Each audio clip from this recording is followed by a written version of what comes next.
आप सोच सकते हैं कि एक फ़ोन किसी की जान ले सकता है, लेकिन ऐसा हुआ है। जितना हमारे लिए सोशल मीडिया अच्छा है, उतना खराब भी है। और ये बात हमको शायद कहीं न कहीं पता है, लेकिन हम लोग इस बात को फिर भी नहीं मानते, अनदेखा कर देते हैं। एक पति वॉशरूम में नहाता रहा और तौलिया मांगता रहा अपनी पत्नी से, लेकिन पत्नी फ़ोन के नशे में इस कदर चूर थी कि उसे तौलिया भी नहीं दिया। जब पति बाहर निकल के आया वॉशरूम से, तब उसने देखा तो पत्नी सिर्फ रील्स देख रही थी। तो उसने गुस्से में एक थप्पड़ लगा दिया उसे, और एक थप्पड़ में इतनी उसे गुस्सा आ गई कि उसने अपने आप को ही खत्म कर लिया। एक फोन किसी की जान ले सकता है। बात गंभीर है, लेकिन सोचने वाली है कि हम सोशल मीडिया पे इस कदर खो गए हैं कि अब हमें ये भी ध्यान नहीं रहता कि हमारे घर में क्या चल रहा है। खबर है झांसी के गुरसराय से, जहाँ पर स्केल की रहने वाली थी राधा, और नजदीकी ही गांव में उसकी बहन ब्याही थी बड़ी। तो अक्सर वहां पर जाती आती रहती थी, और वहां पर काफी दिन तक रुकती भी थी। वहीं पर उसे एक लड़का पसंद आ जाता है, प्रेम प्रकाश, जो कि एक खेती किसानी का काम करता है। और दोनों का प्यार चलता है 2 साल तक।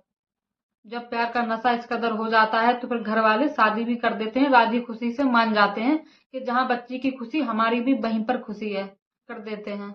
2 साल तक इनकी शादी खूब अच्छी चलती है, कोई भी दिक्कत नहीं थी। लव मैरिज इनकी शादी भी हुई थी, और इनको एक बच्ची भी हो जाती है। लेकिन पति खेती किसानी करता था, तो खेत से ही आया था, वॉशरूम में नहा रहा था। तो उसने 4-5 दफे तौलिया मांगी होगी राधा से। राधा इंस्टाग्राम पे इस कदर रील्स देख रही थी कि उसने तौलिया भी नहीं दी। तो गुस्सा आया प्रेम प्रकाश को, वो वॉशरूम से बाहर निकला और उसने राधा को एक थप्पड़ जड़ दिया। और उसका भी ये कहना है, सिर्फ उसने ऐसे ही थप्पड़ मारा जैसे कि आम लोग सबको मार देते हैं धीरा सा। और उसके पीछे पे झगड़ा भी उनका बहुत सारा हुआ। तो उसकी एक बड़ी बहन है, वो भी उसको समझाने भी आई थी कि कोई ऐसी बात नहीं है, कुछ भी ना हो, आराम से रहो, नॉर्मल एकदम शांत। वो चली गई समझा के, और प्रेम प्रकाश चला गया अपनी खेती किसानी करने। भाई कोई इतनी बड़ी बात तो थी नहीं कि कोई इसमें कुछ भी कर लेगा।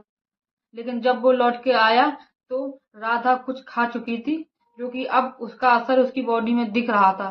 तो नजदीकी अस्पताल में गुरसराय में उसे भर्ती कराया, लेकिन जब डॉक्टर ने रेफर कर दिया झांसी मेडिकल हॉस्पिटल में, तो प्रेम प्रकाश उसे झांसी भी ले गया मेडिकल अस्पताल में।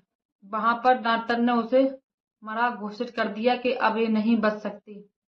एक बार को ना उसने 2 साल की अपनी बच्ची को 2 साल की अपनी बच्ची को भी नहीं देखा कि मेरे बिना उसका कौन ध्यान रखेगा। एक दफे उस बच्ची का भी ख्याल नहीं आया। सिर्फ एक तौलिया मांगने में आदमी किसी की जान ले सकता है। लेकिन क्या राधा की ये जिद थी कि उसने मुझे थप्पड़ कैसे लगाया। और इतनी बड़ी बात होती तो प्रेम प्रकाश भी शायद समझता कि हाँ, इसमें कोई जान भी ले सकता है। वो खुद शौक है कि मेरे थोड़ी सी थप्पड़ मारने में राधा ने अपनी जान गंवा दी। सोचो, लव मैरिज शादी हुई थी इनकी, और उसके भी राधा के माता पिता का कहना है कि मेरे बिना पूछे ना हमको कुछ खबर दी, और ये झांसी मेडिकल अस्पताल में कैसे ले गए। कई सारे ऐसे सवाल हैं, लेकिन जो गांव के कुछ लोग थे, उनने कुछ लाश को पोस्टमार्टम के लिए भेज दिया है अपनी रजामंदी से, और कहीं ना कहीं अब वो मट्टी लग भी चुकी है। लेकिन क्या एक माँ को अपनी बच्ची का भी ख्याल नहीं आया कि मेरे बाद मेरी बच्ची का कौन देखेगा, कौन देखभाल करेगा। इतना नशा था उसे रील्स देखने का या फोन का। और एक थप्पड़ में आप अपनी जान दे सकती हो। अरे नहीं रहना था, आप अपने माता पिता से बोल सकती थी, थाने भी जा सकती थी। किस लिए हमारे देश में थाने हैं। लेकिन नहीं, एक जिद थी कि थप्पड़ कैसे लगाया। और कहीं ना कहीं एक जिद आज राधा की जान लेके गई है, और अनाथ हो गई एक बच्ची जिसकी अभी कोई गलती भी नहीं है। उसे तो ये भी नहीं पता कि मैंने क्या किया है, और उसे ये भी नहीं पता कि मेरी अब माँ भी नहीं रही है।